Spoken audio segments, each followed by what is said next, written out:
Kerabat kita non muslim kita wajib silaturahim, tapi kita tidak boleh dukung ibadahnya mereka. Boleh nggak kita memberikan sedekah kita kepada orang kafir?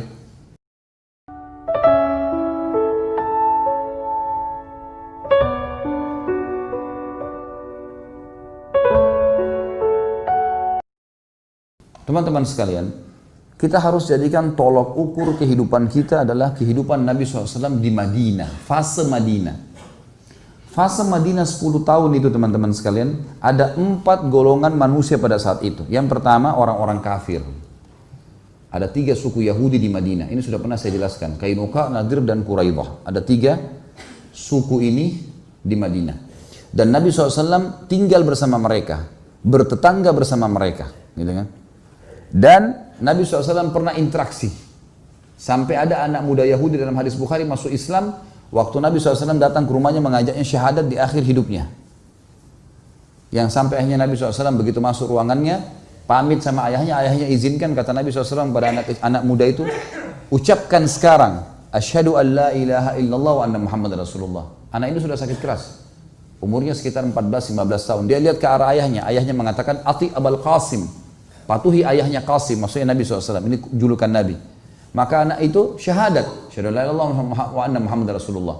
Kata Nabi SAW, alhamdulillah. Begitu Nabi SAW keluar di pintu rumahnya, nangis keluarganya, meninggal anak itu.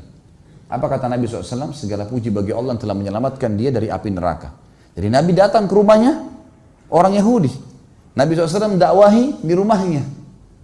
Interaksi nggak? Interaksi. Jadi walaupun presiden antum di Indonesia ini seorang alim ulama, hafal 30 juz Quran, luar biasa, semua menterinya juga orang alim ulama, negeri Islam Indonesia menerapkan semua syariat Islam tidak terkecuali, tetap ada interaksi dengan orang-orang kafir. Ada nggak orang di antara kita yang lebih hebat dari Nabi SAW? Nggak mungkin. Nabi interaksi sama mereka. Tapi Nabi mengajarkan kaidah-kaidahnya. Kalau orang memerangi dari mereka memerangi kita, kita perangin. Kita dakwahin Islam. Tapi orang tua kita yang kafir, wajib kita bakti. Ayat Al-Quran menjelaskan masalah itu. Kerabat kita non muslim, kita wajib silaturahim. Tapi kita tidak boleh dukung ibadahnya mereka. Boleh nggak kita memberikan sedekah kita kepada orang kafir? Boleh. Nabi SAW pernah kedatangan orang kafir penyembah berhala dari belakang gunung Uhud. Nabi SAW lagi pegang puluhan ekor kambing. Puluhan ekor kambing. Lalu apa yang terjadi? Orang ini mengatakan, hai Muhammad, saya mendengar kau mengajarkan pengikutmu untuk saling bantu-membantu. Ada sedekah. Saya orang miskin, bisa nggak saya minta 1 kambingmu? Orang kafir nih. Apa kata Nabi SAW? Kau lihat ini kambing semua? Dia bilang, iya. Bawa semuanya. Semua buat kamu. Apa orang itu bilang? Hai Muhammad, jangan olok-olok saya. Saya cuma minta 1. Kata Nabi SAW, tidak. Untuk kau semua, bawa. Orang ini bawa puluhan ekor kambing, begitu masuk di pintu gerbang sukunya teriak, hai kaumku beriman pada Muhammad. Muhammad mengajarkan ajaran yang tidak membuat kita miskin. Ini lihat saya dikasih semuanya. 1 suku masuk Islam gara-gara itu. Berarti hukumnya boleh sedekah dengan orang kafir atau tidak? Boleh. Antum lihat ada orang kafir di jalan tabrakan. Kita tidak tahu dia orang kafir atau muslim. Begitu kita dekat mau bantu jatuh dari motor ternyata pakai kalung salib. Bantu nggak? Bantu. Yang tidak boleh, yang dilarang oleh agama saja. Apa itu?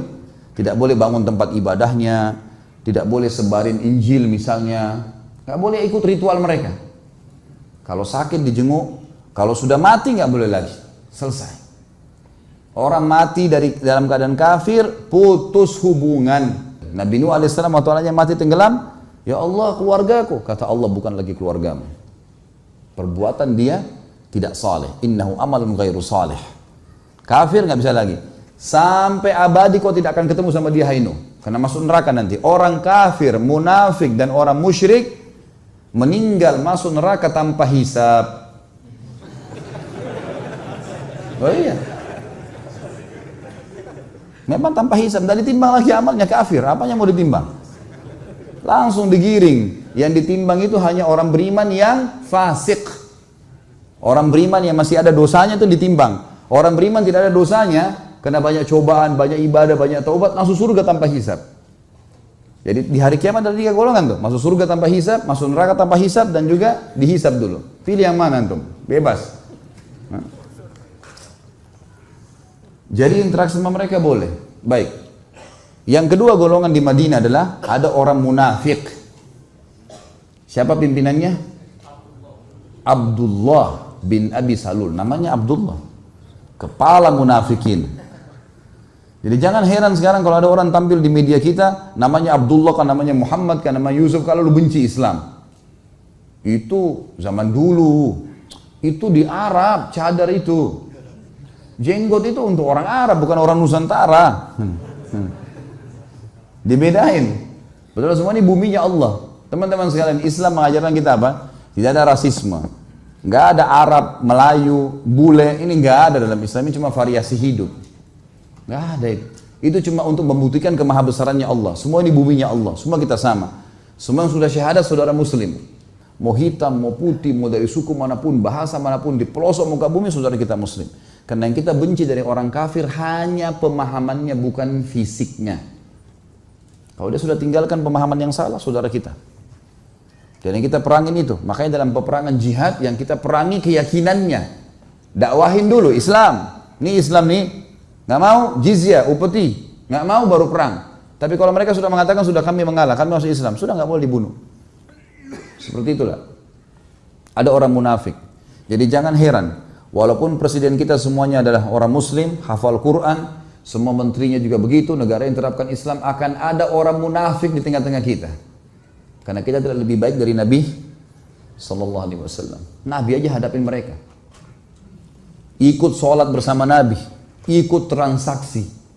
Bahkan Abdullah bin Abi Salul ini, waktu Nabi Sallallahu Alaihi Wasallam mengepung Bani Nadhir, dia sempat memegang baju Nabi dengan keras, mengatakan, "Hai Muhammad, Bani Nadhir adalah partner bisnisku, bebaskan dia untuk saya," dengan tidak sopan. Nabi SAW mengatakan, "Pergilah wahai Abdullah, saya nggak mau ngomong sama kau." Dia ikuti, "Ya Rasulullah, bebaskan mereka," dengan cara tidak baik. Sahabat-sahabat sudah pada marah sama Abdullah bin Abi Salul ini. Cuma Nabi kan tidak menyuruh mereka untuk mengambil sebuah keputusan gitu. Sampai Nabi mengatakan, "Bawa mereka semua untuk kau." Dalam kondisi Nabi marah dengan dia. Tapi Nabi bermuamalah begitu. Ya. Berarti ada orang munafik ya. Jadi teman-teman jangan mudah menilai juga dari sisi lain orang-orang. Jangan karena ada di sebelah antum di pengajian mungkin belum terapkan sunnah lalu antum main vonis orang salah nih. Bagaimana kalau antum lihat kalau zaman Nabi itu ada kamera, lalu difoto Nabi bersama Abdullah bin Abi Salul, apa yang antum bilang? Hah? Sekarang kan begitu. Kalau orang duduk di majelis ternyata bukan sefaham, ini nggak boleh ada nih. Bagaimana kalau kita lihat di zaman Nabi Abdullah bin Abi Salul transaksi dengan Nabi? Nggak boleh buru-buru. Tapi ada orang munafik, itu intinya. Yang ketiga, ada ahli maksiat, namanya usad. Ada nggak di zaman Nabi SAW orang berzina dirajam? Ada. Ada nggak orang yang mencuri dipotong tangannya? Ada. Hadis Bukhari semua menjelaskan. Ada namanya Fatimah yang pernah mencuri, tapi dari anak suku yang terkenal di Mekah, lalu setelah masuk Islam dia mencuri. Lalu sahabat berkata apa? Siapa yang bisa melobih Nabi SAW ini supaya jangan dipotong tangannya karena orang ini orang terhormat. Masuklah Usama bin Zaid radhiyallahu anhu, anak kesayangan Nabi SAW, Zaid bin Haritha, anak angkat Nabi SAW dulunya sebelum dilarang anak angkat. Kemudian masuk anaknya dia Usama, orang yang sangat dicintai oleh Nabi SAW, mengatakan, "Ya Rasulullah, ada Fatimah ini terkenal dari sukunya, dia mencuri, tapi ya Rasulullah, anak terhormat, mungkin bisa dimaafin tidak?" Kata Nabi SAW, "Kumpulin orang semua di masjid." Kumpul. Nabi SAW naik di atas mimbar lalu berkata apa? Setelah tahmid dan salawat, "Telah sampai kepada saya berita bahwasanya sebagian kalian ragu menerapkan hukum Allah, memotong tangan seseorang yang telah mencuri. Ketahuilah, kalau Fatimah binti Muhammad," kata Nabi SAW, "kalau Fatimah binti Muhammad mencuri, saya akan potong tangannya.